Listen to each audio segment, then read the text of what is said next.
प्यारे बच्चों, सुप्रभात। हमने पहले किया था भक्तिन के जीवन के पड़ाव का परिच्छेद नंबर 4। अब हम उसी परिच्छेद नंबर 4 का आगे का भाग जो है शुरू करते हैं। पिछले परिच्छेद में कहा था कि भक्तिन जो है औरों को अपने मन के मुताबिक या मन के अनुसार बदल लेती है या बना लेती है, लेकिन स्वयं में परिवर्तन की कल्पना तक उसके लिए संभव नहीं है। यानी खुद अपने अंदर कोई बदलाव जो है नहीं चाहती है, नहीं करती है। इसी से आज मैं अधिक देहाती हूँ, पर उसे शहर की हवा नहीं लग पाई। मकई का रात को बना दलिया सवेरे मट्ठे से सौंधा लगता है। सौंधा माने स्वादिष्ट, अच्छा लगता है। बाजरे के तिल लगाकर बनाए हुए पुए गरम कम अच्छे लगते हैं। जवार के बुने हुए भुट्टे के हरे दानों की खिचड़ी स्वादिष्ट होती है। सफेद महुए की लपसी, लपसी होता है पतला हलवा, संसार भर के हलवे को लजा सकती है। इसलिए वह मुझे क्रियात्मक रूप से सिखाती रहती है। पर यहाँ का रसगुल्ला तक भक्तिन के पोपले मुंह में प्रवेश करने का सौभाग्य नहीं प्राप्त कर सका। मेरे रात दिन नाराज होने पर भी उसने साफ धोती पहनना नहीं सीखा, पर मेरे स्वयं धोकर फैलाए हुए कपड़ों को भी वह तह करने के बहाने सिलवटों में भर देती है। मुझे उसने अपनी भाषा की अनेक दंत कथाएं कंठस्थ करा दी हैं, पर पुकारने पर वह आय के स्थान में जी कहने का शिष्टाचार भी नहीं सीख सकती। तो इस पैरे से जुड़े हुए प्रश्न जो एग्जाम में आ सकते हैं वो हम देखेंगे, अभी उनके बारे में पढ़ेंगे। तो सभी सुने ध्यान से। पहला तो ये आएगा कि किसकी कल्पना संभव नहीं है, तो बताना है भक्तिन में परिवर्तन की। भक्तिन में परिवर्तन की कल्पना जो है संभव नहीं है। महादेवी देहाती क्यों हो गई, किस लिए हो गई? भक्तिन के कारण। भक्तिन के आने से महादेवी देहाती हो जाती हैं। और भक्तिन उसे क्या क्या बताती है? भक्तिन बताती है कि मकई का रात को बना दलिया, यानी कि जो दलिया रात को बनाते हैं, उसको हम लस्सी के साथ खाएंगे तो अत्यंत स्वादिष्ट लगेगा, अच्छा लगेगा। मट्ठा होता है लस्सी।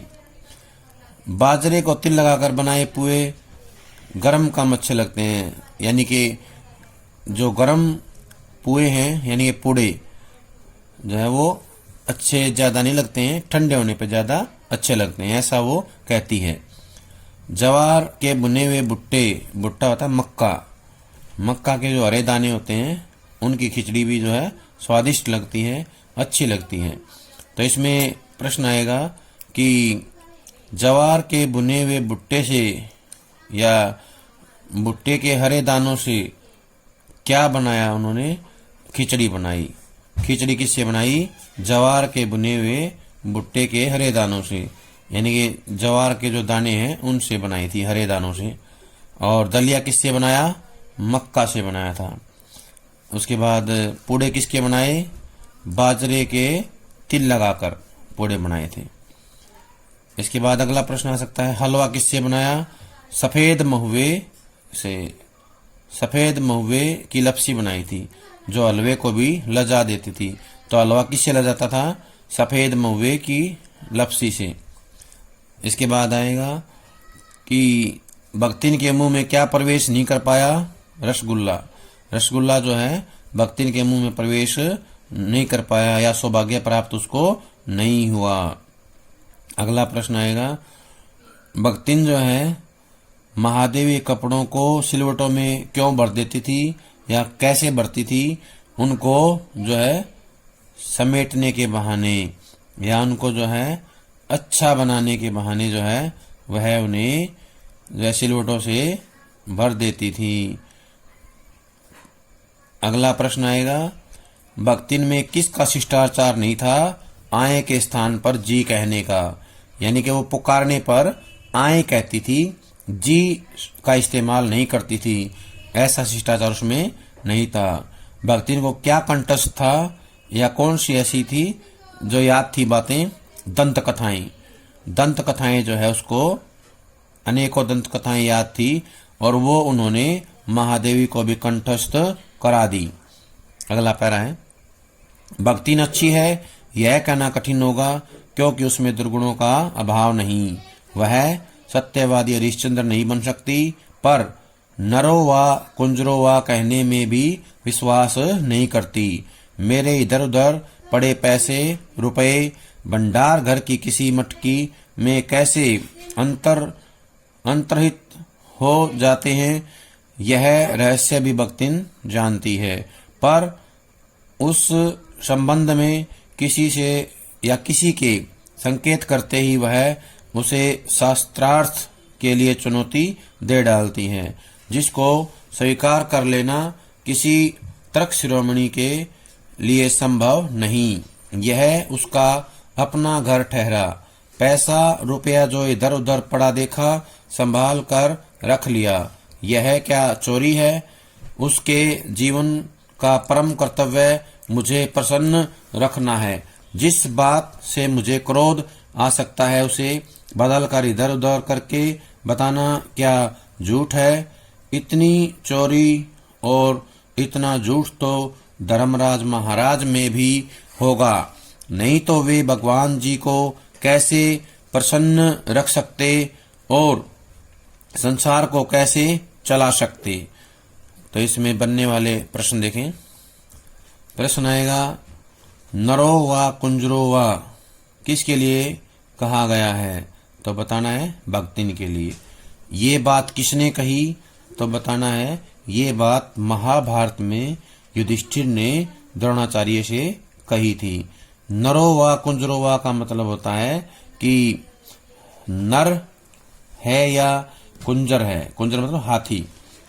नर है या हाथी है इसके बारे में पता नहीं है। सत्यवादी हरिश्चंद्र जो है ये शब्द किसके लिए प्रयोग किया गया है? ये भक्तिन के लिए प्रयोग किया गया है। इधर उधर पड़े पैसों को कौन उठा लेता था? भक्तिन। भक्तिन उसे कहाँ रखती थी? मटकी में। मटकी एक मिट्टी का बर्तन होता है। रहस्य होता है भेद। रहस्य होता है भेद। शास्त्रार्थ होता है उसको चुनौती देना, अपनी बात को सिद्ध करने के लिए तर्क करना। तर्क श्रोमणी होता है तर्क में श्रेष्ठ या तर्क करने में जो श्रेष्ठ होता है या सर्वश्रेष्ठ होता है उसको बोलते हैं तर्क शिरोमणि। पैसे उठा करके उसने अपनी मटकी में रख लिए। कोई उसे बोलता था कि ऐसा करना चोरी है तो वो कहती थी कि घर तो उसी का है। अगर वही घर का ध्यान नहीं रखेगी, वही इधर उधर पड़ी चीजों को संभाल कर नहीं रखेगी तो और कौन रखेगा? तो वो जो है दूसरे व्यक्ति को या जो उससे प्रश्न पूछता है उसको समझाने का प्रयास करती है। और कोई उसे चोरी कहता है तो उसे बताती है कि ये चोरी नहीं है। इतना तो थोड़ा बहुत चलता है, क्योंकि अगर इतनी चोरी व झूठ नहीं होगी तो धर्मराज जो है अपने भगवान जी को कैसे संतुष्ट कर पाएंगे, कैसे प्रसन्न कर पाएंगे? इसलिए धर्मराज भी जो है थोड़ा बहुत झूठ या चोरी करते होंगे। ये जो है अपनी बात को सिद्ध करने के लिए भक्तिन जो है तर्क देती है। अगला है, शास्त्र का प्रश्न भी भक्तिन अपनी सुविधा के अनुसार सुलझा लेती है। मुझे स्त्रियों का सिर घुटाना अच्छा नहीं लगता, अतः मैंने भक्तिन को रोका। उसने अकुंठित भाव से उत्तर दिया कि शास्त्र में लिखा है। कुतूहलवश मैं पूछ ही बैठी, क्या लिखा है? तुरंत उत्तर मिला, तीर्थ गए मुंडाए सिद्ध। कौन से शास्त्र का यह रहस्यमय सूत्र है, यह जान लेना मेरे लिए संभव नहीं था। अतः मैं हार कर मौन हो रही और भक्तिन का चूड़ाक्रम हर बृहस्पतिवार को एक दरिद्र हर बृहस्पतिवार को एक दरिद्र नापित के गंगा जल से धुले उस्त्रे से या उस्त्रे के द्वारा यथा विधि निष्पन्न होता रहा। इससे जुड़े हुए प्रश्न देखें। पहला प्रश्न तो यही आएगा कि सिर गुटाना क्या होता है। सिर गुटाना होता है बाल कटवाना। बाल कटवाना जो है सिर गुटाना होता है। ये किसको अच्छा नहीं लगता था? महादेवी को। कौन सिर गुटवाती थी? भक्तिन। कब थी? बृहस्पतिवार को। हर बृहस्पतिवार को जो है भक्तिन जो है अपने बाल कटवाती थी। नापित का मतलब नाई। नापित होता है नाई। नाई से यथाविधि होता है विधि पूर्वक। यथाविधि में जो है समास है और वो है अव्ययी भाव समास। विधि के अनुसार निष्पन्न होता है पूर्ण। ये जो काम है बाल कटवाने का बृहस्पतिवार को पूर्ण होता था। प्रश्न आ जाता है कि किस दिन बाल कटवाती थी? तो बताना है चौथे दिन। चौथा दिन जो है सप्ताह का बृहस्पतिवार होता है और इस दिन जो है भक्तिन अपने बाल कटवाती थी। कुतूहल होता है बेचैनी। कुतूहल होता है बेचैनी। और इसमें प्रश्न आएगा कुतूहलवश किसने किससे प्रश्न किया? तो बताना है महादेवी ने भक्तिन से प्रश्न किया। तीर्थ गए मुंडाए सिद्ध, ये बात किसने कही? तो बताना है ये बात भक्तिन ने कही। इसका मतलब क्या होता है? इसका मतलब ये होता है कि तीर्थों पर घूमने से और बाल कटाने से जो है सिद्ध हो जाते हैं। क्या ये संभव है या नहीं है? इस विषय के बारे में उसने ये बात कही थी। ये बताने का प्रयास किया था। अगला है पर वह मूर्ख है या विद्या बुद्धि का महत्व नहीं जानती, यह कहना असत्य कहना है। अपने विद्या के अभाव को वह मेरी पढ़ाई लिखाई पर अभिमान करके भर लेती है। एक बार जब मैंने सब काम करने वालों से अंगूठे के निशान के स्थान पर या स्थान में हस्ताक्षर लेने का नियम बनाया, तब भक्तिन बड़े कष्ट में पड़ गई, क्योंकि एक तो उससे पढ़ने की मुसीबत नहीं उठाई जा सकती थी, दूसरे सब गाड़ीवान दाइयों के साथ बैठकर पढ़ना उसकी वयोवृद्धता का अपमान था। इसमें बनने वाले प्रश्न देखें। पहला ये आएगा कि जब महादेवी ने नियम बनाया कि अंगूठे की जगह हस्ताक्षर करने पड़ेंगे, तो कौन मुसीबत में पड़ गया? भक्तिन। भक्तिन जो है मुसीबत में पड़ जाती है। क्यों? क्योंकि उससे पढ़ाई अब नहीं हो सकती।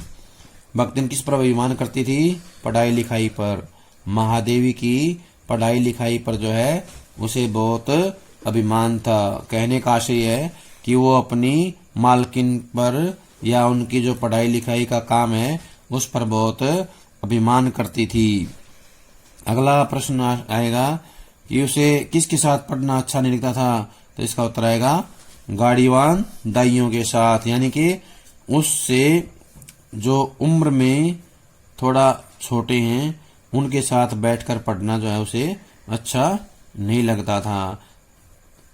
उसे अपनी वयोवृद्धता का अपमान लगता था, यानी कि जो बढ़ती उम्र है उसमें जो है अपमान महसूस होता था कि वो उनके साथ बैठ करके पढ़े। अतः उसने कहना आरंभ किया, हमार मालकिन तो रात दिन किताबियन में गड़ी रहती हैं। अब हम हूँ पढ़ई लागब तो घर गिरस्ती कौन देखी सुनी।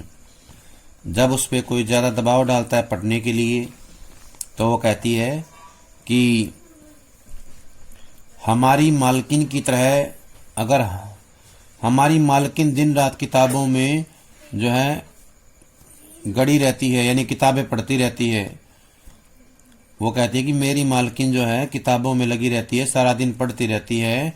अगर मैं भी किताबें पढ़ने लग जाऊंगी तो घर गृहस्थी को कौन संभालेगा, घर की देखभाल कौन करेगा।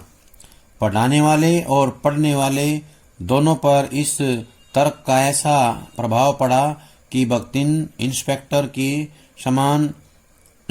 के समान क्लास में घूम घूम कर किसी के आ ई की बनावट, किसी के हाथ की मंथरता होता है धीमे धीमे लिखना, धीरे धीरे लिखना, किसी की बुद्धि की मंदता धीमापन पर टीका टिप्पणी करने का अधिकार पा गई।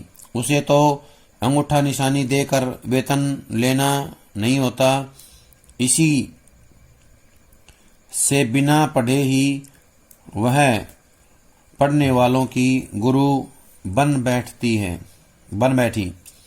वह अपने तर्क ही नहीं, तर्कहीनता के लिए भी प्रमाण खोज लेने में पटु है। पटु होता है चतुर। अपने आप को महत्व देने के लिए ही वह अपनी मालकिन की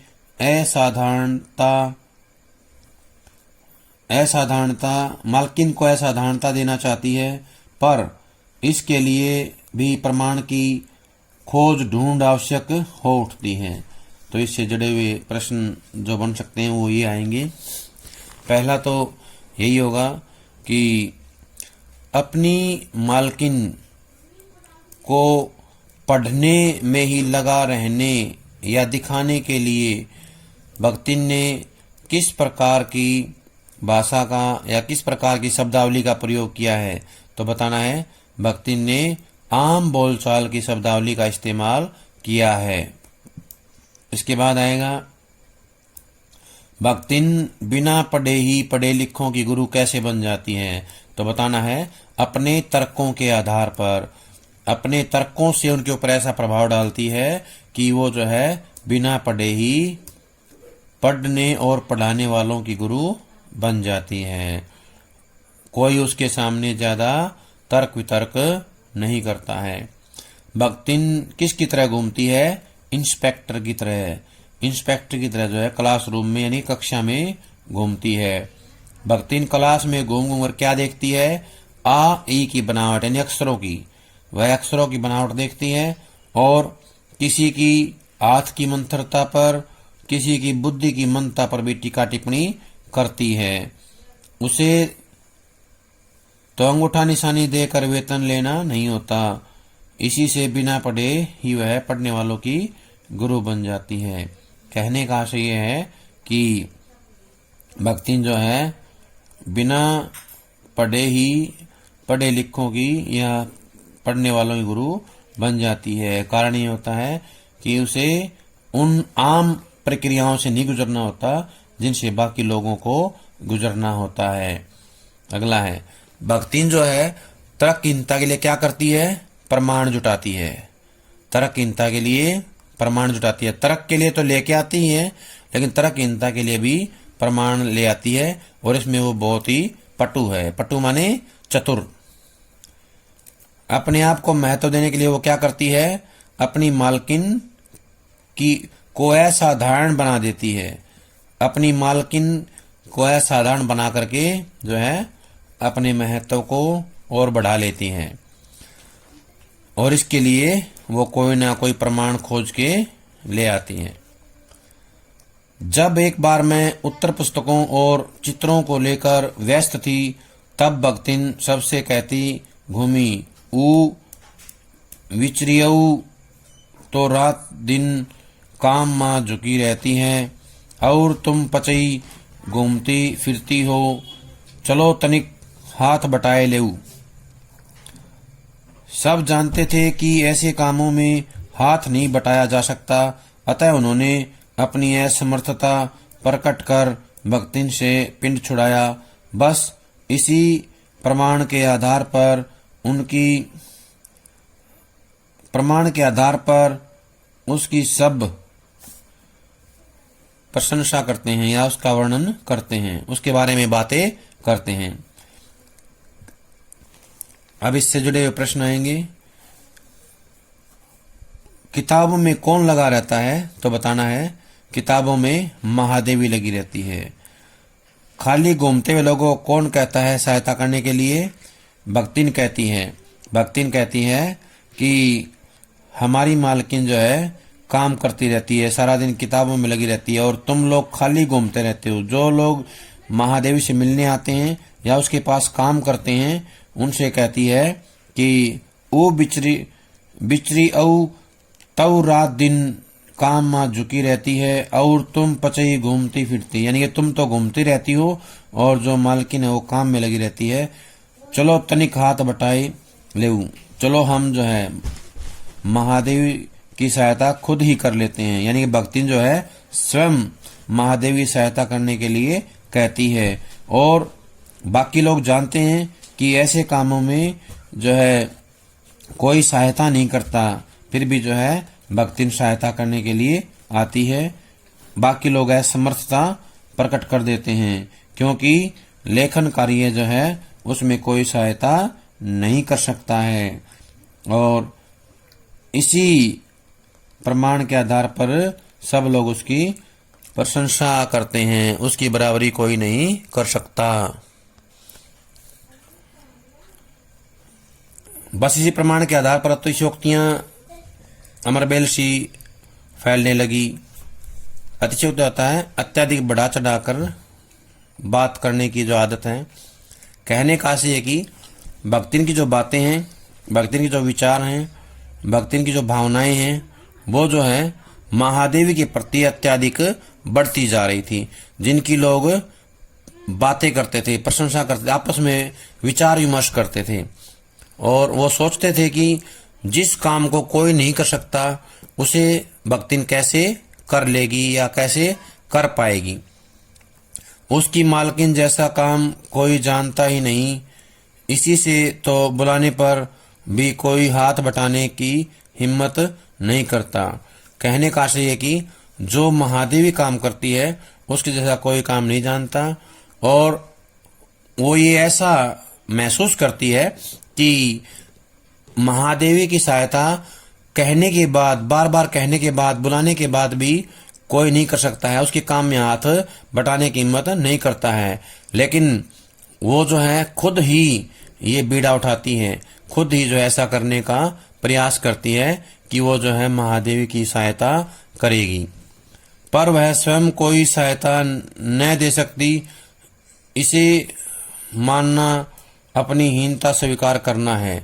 इसी में वह द्वार पर बैठकर बार बार कुछ काम बताने का आग्रह करती है, कभी उत्तर पुस्तकों को बांधकर, कभी अधूरे चित्र को कोने में रखकर, कभी रंग की प्याली धोकर और कभी चटाई को आंचल से झाड़कर।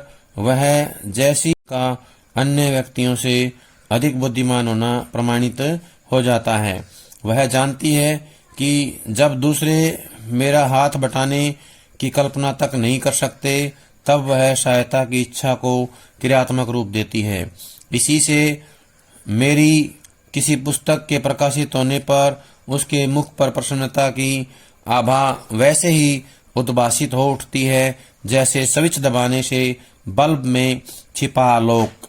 वह सुने में उसे बार बार छूकर, आंखों के निकट ले जाकर और सब और घुमा फिराकर मानो अपनी सहायता का अंश खोजती हैं और उसकी दृष्टि में व्यक्त आत्मघोष कहता है कि उसे निराश नहीं होना पड़ता। वह निराश नहीं होना पड़ता, यह स्वाभाविक भी है।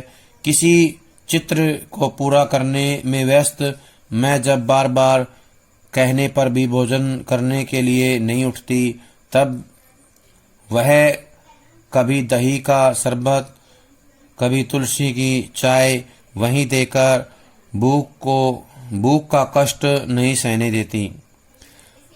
इसके जुड़े हुए प्रश्न देखें। इसमें ये बताया जाएगा कि भक्तिन जो है महादेवी की सहायता करने का प्रयास करती है, वो हार नहीं मानती है। जब सारे लोग मना कर देते हैं या सारे लोग ये सोचते हैं कि कैसे महादेवी की सहायता की जा सकती है, तब भक्तिन जो है निराश नहीं होती है। और वो जो है सहायता करने का कोई ना कोई मार्ग ढूंढ लेती है। वह स्वयं कोई सहायता नहीं दे सकती, ऐसी बात जो है उसके मन में आती है। इसे स्वीकार करना, इसे मान लेना, हीनता स्वीकार करना है, यानी कि वो सहायता नहीं कर सकती, इसे जो है स्वीकार करना या मानना क्या है, हीनता है।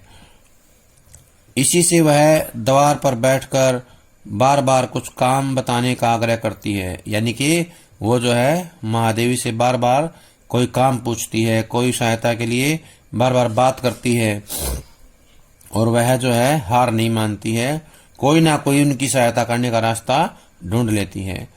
कभी तो उत्तर पुस्तिकों को बांधकर, जो उत्तर पुस्तकें हैं उनको बांधती है, कभी अधूरे चित्र को कोने में रखकर, कभी रंग की प्याली धोकर, कभी चटाई को आंचल से झाड़कर वह जैसी सहायता पहुंचती है, उससे भक्तिन का अन्य व्यक्तियों से अधिक बुद्धिमान होना प्रमाणित होता है।